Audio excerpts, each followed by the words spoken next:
Bonjour à tous, que Dieu vous bénisse, que Dieu vous garde, que le Seigneur vous protège. Il est merveilleux de commencer cette journée en prière, car ceux qui prient dès le matin la termineront en rendant grâce au Seigneur. Aujourd'hui, je veux prier pour vous, mais avant cela, je voudrais vous rappeler la fidélité inébranlable de celui qui vous garde. Oui, notre Dieu est fidèle et digne de confiance. Il est écrit dans le psaume 121, « Voici, il ne sommeille ni ne dort, celui qui garde Israël. » Psaume 121, verset 4. Cela signifie que Dieu est constamment à nos côtés, veillant sur nous jour et nuit. Pensez à un parent aimant qui veille sur son enfant endormi, prêt à intervenir au moindre signe de détresse. C'est ainsi que notre Père céleste veille sur nous, ses enfants bien-aimés. Il est attentif à nos besoins, même à ceux que nous ignorons. Je parle ici avec une grande émotion, car je suis profondément touché par cette vérité. Notre Dieu, qui est infiniment puissant, veille sur nous sans relâche. Il nous protège des dangers visibles et invisibles. Parfois, nous ne réalisons même pas les pièges et les mensonges dont il nous protège. Aujourd'hui, je veux prier spécialement pour que Dieu vous garde de tout mensonge et de toute tromperie que vos yeux ne peuvent pas voir. Dans un monde où les apparences peuvent être trompeuses, il est vital d'avoir la protection divine. Cette nuit, j'ai eu un rêve marquant et je sens qu'il est important de partager ce que Dieu m'a révélé. Parfois, les rêves sont simplement le reflet de notre imagination, une suite d'images et de pensées sans grande signification. Mais il existe aussi des rêves qui sont plus que cela. Ces rêves sont des messages du monde spirituel, des signes que Dieu utilise pour nous guider, nous avertir ou nous révéler quelque chose d'important. La Bible regorge d'exemples où Dieu parle à ses serviteurs à travers les rêves. Pensez à Joseph, le fils de Jacob, qui reçut des rêves prophétiques sur son avenir et le salut de sa famille. Genèse, chapitre 37. Ou encore à Daniel, qui interpréta les rêves du roi Nebuchadnezzar et révéla des vérités profondes sur l'avenir. Daniel, chapitre 2. Ces récits nous montrent que Dieu utilise parfois les rêves pour transmettre des messages importants. La nuit dernière, j'ai eu un de ces rêves. Lorsque je me suis réveillé, j'ai immédiatement ressenti la présence du Saint-Esprit, m'indiquant que ce rêve n'était pas ordinaire. Le Saint-Esprit m'a confirmé que ce rêve concernait quelqu'un pour qui je devais prier. Je savais que ce n'était pas un simple produit de mon imagination, mais une révélation de Dieu. Dans le rêve, il y avait des images et des sensations que je ne peux pas ignorer. Peut-être avez-vous, vous aussi, fait des rêves qui semblaient si réels et si poignants qu'ils vous ont marqué profondément. Ces rêves, bien plus que de simples fantaisies nocturnes, peuvent être des messages divins destinés à vous préparer à quelque chose ou à vous avertir. Je me rappelle d'un moment où j'ai lu comment l'ange apparut à Joseph, le mari de Marie, dans un rêve pour lui dire de fuir en Égypte afin de protéger Jésus de la colère d'Hérode. Matthieu chapitre 2, verset 13. Comme Joseph, il est important d'écouter et de prier à propos de ces rêves, car ils peuvent être des signes de protection ou de guidance divine. Ce matin, je suis ici, animé par cette conviction que Dieu m'a confié une mission de prière pour quelqu'un. Peut-être s'agit-il de vous qui écoutez en ce moment. Peut-être traversez-vous une période de doute, d'inquiétude ou faites face à des décisions importantes. Et Dieu veut vous assurer que vous n'êtes pas seul. Avant de commencer à parler et à prier ensemble, j'aimerais vous demander de faire 2 petites choses importantes qui vont enrichir notre moment de prière. Avant de commencer à parler et à prier ensemble, j'aimerais vous demander de faire 2 petites choses importantes qui vont enrichir notre moment de prière. Cliquez ci-dessous sur le mot « S'abonner » pour que ton nom soit enregistré dans cette chaîne de prière. Ainsi, les prochaines fois que je viendrai ici, je présenterai ton nom et ta vie à Dieu. C'est gratuit, tu ne paies rien, d'accord? Clique ci-dessous sur le mot « S'abonner ». Je prie tous les jours pour plus de 200 milliers de noms et je vais prier pour ta vie aussi. D'accord? Et je demande qu'en plus des personnes qui sont ici pour la première fois et qui cliqueront sur le mot « s'abonner » maintenant, toutes mes brebis cliquent aussi sur le symbole du « j'aime », d'accord? Cette nuit, j'ai eu un rêve. Plus tu pries, plus Dieu te donne la sensibilité spirituelle. La sensibilité spirituelle te fait comprendre ce qui est humain et ce qui est spirituel. Comme je l'ai dit, il y a des rêves que tu auras qui seront le fruit de ton imagination, mais il y a des rêves qui sont des messages de Dieu. Le rêve que Pharaon a eu avec les 7 vaches maigres et les 7 vaches grasses où les maigres mangeaient les grasses et personne ne savait ce que cela signifiait. Mais la Bible dit que Joseph était là et qu'il était un homme de Dieu. Il avait le discernement spirituel et il a interprété le rêve. Ces vaches grasses représentent des années de prospérité et ces vaches maigres représentent des années de misère à venir. D'abord, des années de grande prospérité, puis des années de grande misère, de faim et de pénurie. C'est pourquoi dans le rêve, les 7 vaches maigres mangeaient les grasses, car après beaucoup de prospérité, la famine qui viendrait détruirait toute la prospérité qu'il y avait en Égypte. Donc, cette révélation a apporté une direction à l'Égypte. Dieu parle à travers des rêves lorsqu'il veut révéler quelque chose. Cette nuit, je ne sais pas qui est cette personne. Je n'apparaissais pas dans le rêve, mais j'étais là. Tu comprends ce que je dis, n'est-ce pas? Dans le rêve, j'arrivais à un endroit où il y avait une femme qui dormait. Mais quand je regardais cette femme, je voyais qu'à côté d'elle, il y avait un serpent enroulé, non pas autour d'elle, mais près d'elle. Dans le rêve, je la réveillais et je lui disais qu'il y avait un serpent près d'elle, qu'elle devait se lever. Cette femme était désespérée et disait qu'elle avait dormi là toute la nuit sans voir ce serpent. Je me souviens de son désespoir.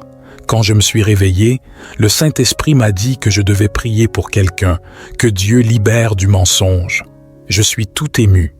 Dieu va libérer quelqu'un d'une situation qu'il ou elle ne peut même pas imaginer. Je te dis et affirme en tant que prophète, aujourd'hui aussi certain que Dieu est vivant et que toi et moi respirons, Dieu te libère de quelque chose de très mauvais.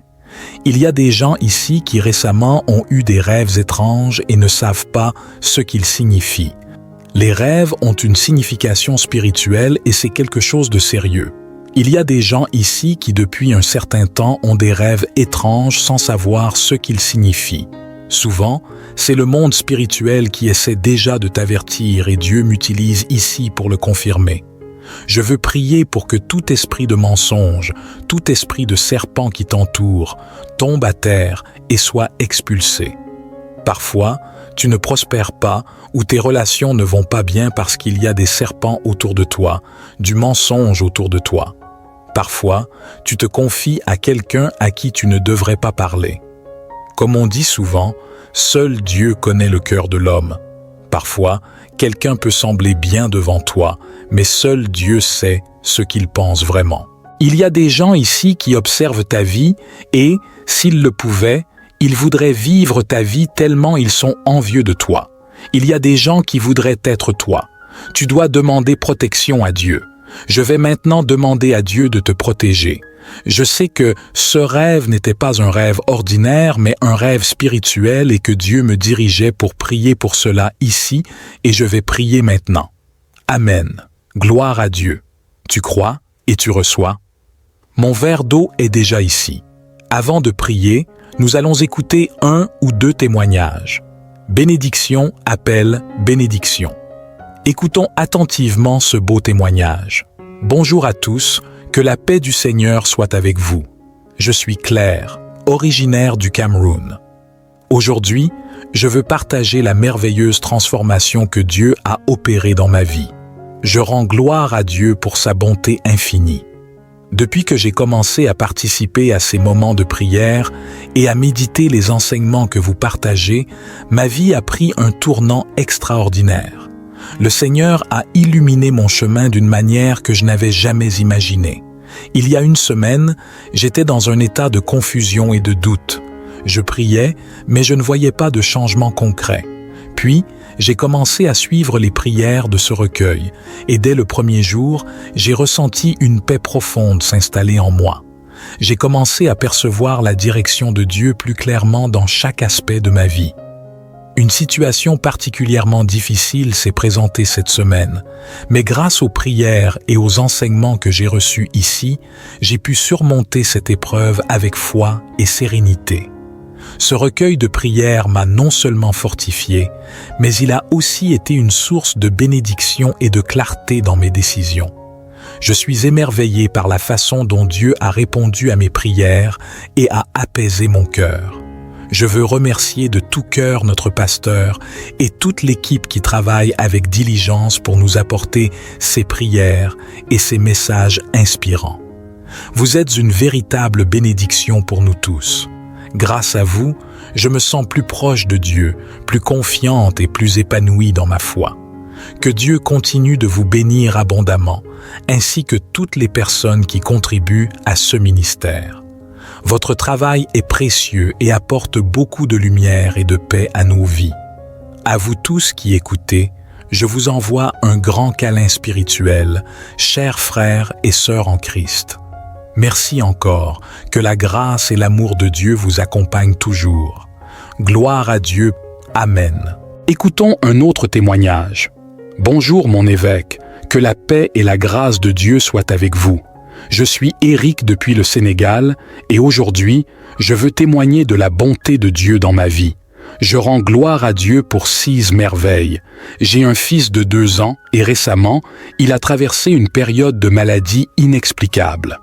Nous avons consulté plusieurs médecins et fait de nombreux examens, mais aucun ne pouvait diagnostiquer ce qu'il avait. Les résultats médicaux disaient qu'il était en parfaite santé. Pourtant, chaque nuit, sa fièvre montait inexplicablement. Mon fils pleurait sans arrêt, et moi, je ne trouvais pas le sommeil. Nous étions tous les deux épuisés et désespérés. J'ai reçu de nombreux conseils de toutes parts. On me suggérait de divers médicaments et remèdes, mais rien ne semblait fonctionner. C'est alors que, dans mon désarroi, j'ai décidé de m'en remettre à la prière. Chaque matin à 4 heures et chaque soir, je me levais pour écouter les prières que vous partagez. Elles ont été une source de réconfort et de force pour moi durant cette épreuve. Un soir, alors que j'écoutais attentivement la prière, j'ai entendu le témoignage d'une sœur qui avait utilisé du sel comme symbole de purification dans sa maison. Son histoire m'a profondément touché et m'a rappelé que j'avais un peu de sel chez moi. J'ai eu l'intuition que Dieu me montrait une nouvelle voie. Avec une foi renouvelée, j'ai pris ce sel et j'ai prié avec ferveur, disant « Seigneur, c'est toi qui m'as donné cet enfant. Je n'ai pas cherché d'autres solutions ailleurs, car je crois que tu es le seul à pouvoir guérir mon fils. Nous avons tout essayé sans succès, mais maintenant je te confie mon fils entièrement. Je sais que tu peux le guérir parce que tu l'as consacré dès sa naissance. Que ta volonté soit faite. » J'ai mis le sel dans l'eau et j'ai rincé mon fils avec cette eau bénite. Mon évêque, dès ce jour, c'est comme si un miracle s'était produit. La fièvre de mon fils a complètement disparu. Sa température est redevenue normale et il a recommencé à jouer et à rire comme avant. Mes proches m'ont demandé ce que j'avais fait ou quel traitement j'avais utilisé, mais je leur ai répondu que le remède était dans ma foi et la puissance de Dieu, symbolisée par le simple sel que j'avais utilisé. Je suis ici pour rendre gloire à Dieu et pour témoigner de sa puissance. Chaque jour, il me montre qu'il est présent et qu'il veille sur nous. Il a prouvé une fois de plus que sa bonté et sa miséricorde ne connaissent pas de limites. Mon évêque, vous nous encouragez toujours par vos prières et votre amour. Ma famille et moi, vous sommes profondément reconnaissants pour tout ce que vous faites. Que Dieu soit glorifié pour 6 œuvres merveilleuses. Nous vous aimons et nous prions pour vous. Que la grâce de Dieu continue de vous fortifier et de vous inspirer. Merci infiniment, mon évêque. Que le nom du Seigneur soit loué à jamais. Amen. Écoutons encore un autre témoignage. Bonjour, mon évêque. Je suis Sandrine, votre fidèle de Yaoundé, au Cameroun. Ce matin, je ressens une immense gratitude et je veux partager avec vous le témoignage de la bonté de Dieu dans ma vie. Récemment, ma vie a été transformée par la puissance de la prière. Je vous suis chaque jour, matin et soir, écoutant et participant activement aux prières que vous dirigez. Cette habitude de prière quotidienne a apporté une paix et une force spirituelle que je n'avais jamais ressentie auparavant. Un matin, alors que je me préparais à sortir pour une commission avec mes 2 amis, j'ai eu une sensation inhabituelle, une conviction intérieure que Dieu veillait sur moi de manière particulière ce jour-là. En quittant la maison, cette impression ne m'a pas quitté. Nous nous dirigions vers le marché lorsque nous avons été confrontés à une situation très dangereuse. Des voleurs à moto, qui rôdent souvent pour arracher les sacs des passants, ont essayé de nous attaquer. L'un d'eux a brutalement tiré sur le sac que je portais en bandoulière. La force de la traction aurait pu me déséquilibrer ou me blesser, mais quelque chose d'incroyable s'est produit. Par la grâce de Dieu, le sac s'est détaché sans me blesser et je suis resté indemne. C'était comme si une force invisible avait protégé mon sac et moi-même de toute violence. J'ai immédiatement compris que cette protection miraculeuse était le résultat direct de la prière. Ce jour-là, j'ai vraiment ressenti la puissance de la prière qui m'entourait et me protégeait. Mon évêque, vous nous enseignez toujours que Dieu est notre protecteur, et cette expérience en est une preuve vivante. Mais ce n'est pas la seule bénédiction que j'ai reçue. Depuis que je me suis engagé à prier régulièrement avec vous, mes finances ont connu une amélioration remarquable. Avant, il m'arrivait souvent de rencontrer des difficultés financières, mais depuis que j'ai intensifié ma vie de prière, j'ai été témoin de la provision divine. Par exemple, il y a peu de temps, j'ai trouvé une enveloppe avec 5 000 francs CFA dans mon sac, un montant qui est apparu de manière inattendue mais providentielle. Ce genre de bénédiction financière se produit régulièrement, m'aidant à surmonter chaque situation difficile avec confiance. Je rends gloire à Dieu pour toutes ces merveilles dans ma vie. Vos prières et votre leadership spirituel ont non seulement fortifié ma foi, mais ont aussi apporté une abondance de bénédictions dans ma vie quotidienne. Mon évêque, je vous suis infiniment reconnaissante pour votre dévouement et votre soutien inlassable. Vos prières sont une source de réconfort et de puissance pour moi et pour beaucoup d'autres. Que Dieu continue de vous bénir richement, vous et toute votre équipe. Nous avons besoin de vos prières et de votre direction pour continuer à avancer dans notre foi. Je vous remercie de tout cœur et je prie pour que la grâce de Dieu soit toujours avec vous. Merci encore, mon évêque. Je vous aime et je vous envoie mes salutations les plus chaleureuses. Que Dieu soit glorifié dans toutes ses œuvres. Amen. Alléluia. Celui qui te garde ne sommeille pas, il ne dort pas. C'est un Dieu présent pour toujours. Nous allons prier maintenant et je demande à Dieu de te garder et de te libérer de tout mensonge. Amen. Prions. Je vais mettre la musique de fond de prière et prier pour ta vie. Seigneur notre Dieu et notre bien-aimé Père, nous commençons notre journée en priant et nous finirons notre journée en te remerciant. Seigneur, en ce jour béni, je déclare ce jour béni et ce jour de victoire. Aujourd'hui, Père, je prie et demande pour la vie de chaque fils et fille.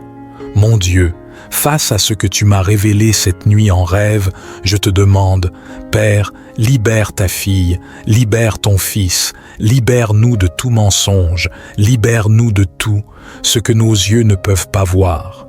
Alors que je prie ici, je vois des gens frissonner car le Seigneur est en train de briser. Alléluia. Le Seigneur est en train de couper tous les liens de mensonges. Le Seigneur va révéler ce qui est caché. Les masques vont tomber car, mon Dieu, tu ne laisses pas ta fille ni ton fils dans l'ignorance. Alléluia. Touche, Père, touche la vie de chacun ici qui prie avec moi. Touche la vie de tous ceux qui entreront ici pour la première fois. Aujourd'hui, Père, je te demande, consacre cette eau avec ta puissance, ton onction, ton esprit. Je sens que cette prière met l'ennemi en colère, car lorsque tu parles, lorsque tu révèles, tu es déjà en train de briser. Alléluia. Fais ton œuvre, Père. Fais ton œuvre dans la vie de ta fille. Fais ton œuvre dans la vie de ton fils, au nom du Seigneur Jésus. Je demande, Père, bénis tous ceux qui sont plus que vainqueurs et dans le domaine de la lutte et de la honte. Lève-les dans cette terre comme plus que vainqueurs. Je déclare la bénédiction sur la vie de tous ceux qui prient avec moi en ce moment, au nom du Seigneur Jésus. Dis Amen, je reçois. Écris-le dans les commentaires. Amen, je reçois, avec beaucoup de foi. Prie ainsi avec moi. Notre Père qui es aux cieux, que ton nom soit sanctifié, que ton règne vienne, que ta volonté soit faite sur la terre comme au ciel. Donne-nous aujourd'hui notre pain quotidien. Pardonne-nous nos offenses comme nous pardonnons aussi à ceux qui nous ont offensés. Et ne nous laisse pas entrer en tentation, mais délivre-nous du mal, car c'est à toi qu'appartiennent le règne, la puissance et la gloire pour les siècles des siècles. Amen. Dis grâce à Dieu, gloire à Dieu. Dieu est fidèle. Chère brebis, avant que tu partes, je te demande de prendre 5 minutes et de partager cette prière avec toutes les personnes que tu aimes, que tu chéris, pour que Dieu protège la vie de chacune d'elles. Amen. Gloire à Dieu. Mets le lien de cette prière dans ton statut et dans tes stories si tu as Instagram. Que Dieu t'utilise grandement et que beaucoup de personnes soient bénies par ta vie. Que beaucoup se rapprochent de Dieu et que Dieu te bénisse encore plus pour cela. D'accord? À 21h, nous reviendrons pour notre prière. Je t'ai déjà dit que je t'aime. Aujourd'hui, je t'aime, chère brebis. Que Dieu te bénisse.